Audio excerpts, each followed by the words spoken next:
सा ढीला गोरा मेरा भंगिया पिलाई दे। गोरा तू गोरा तू गोरा तू भंगिया घोट दे सोटा घुमाई के। भोला तो भंगिया घुटावे से सोटा घुमाई के।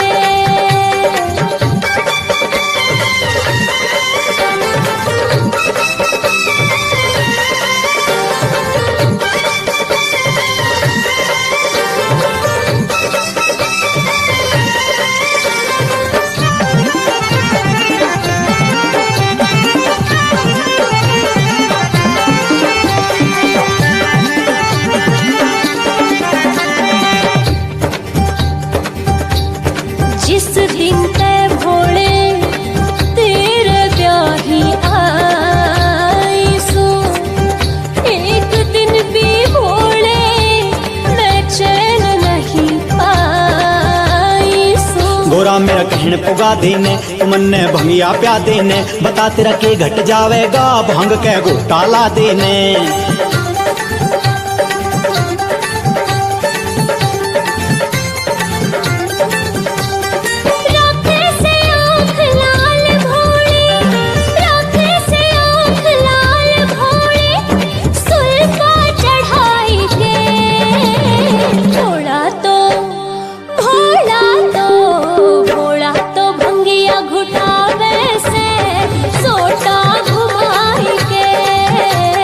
गोरा तू भंगिया घोट दे सोटा घुमाई के।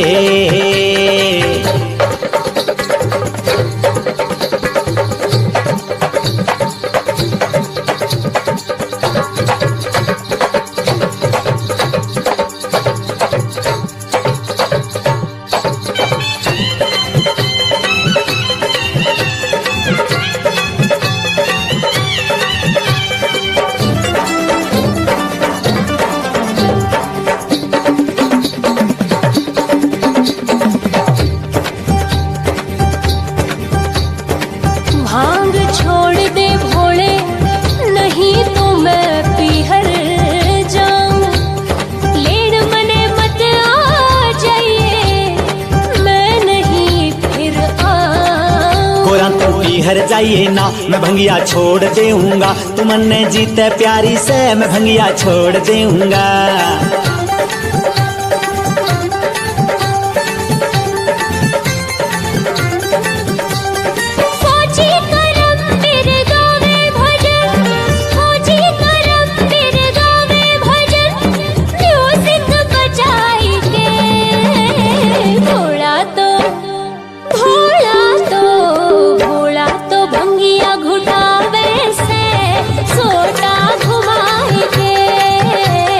गोरा तू भंगिया घोट दे सोटा घुमाई के। भोला तो मने डरावे से, भोला तो मने डरावे से अखियां दिखाई के। भोला तो भंगिया घुटावे से सोटा घुमाई के। गोरा तू भंगिया घोट दे सोटा घुमाई के। सोटा घुमाई के। सोटा घुमाई के। सोटा घुमाई के। इस वीडियो को लाइक करें, हमारे चैनल को सब्सक्राइब कर बेल आइकन जरूर प्रेस करें हमारी न्यू वीडियो सबसे पहले देखने के लिए।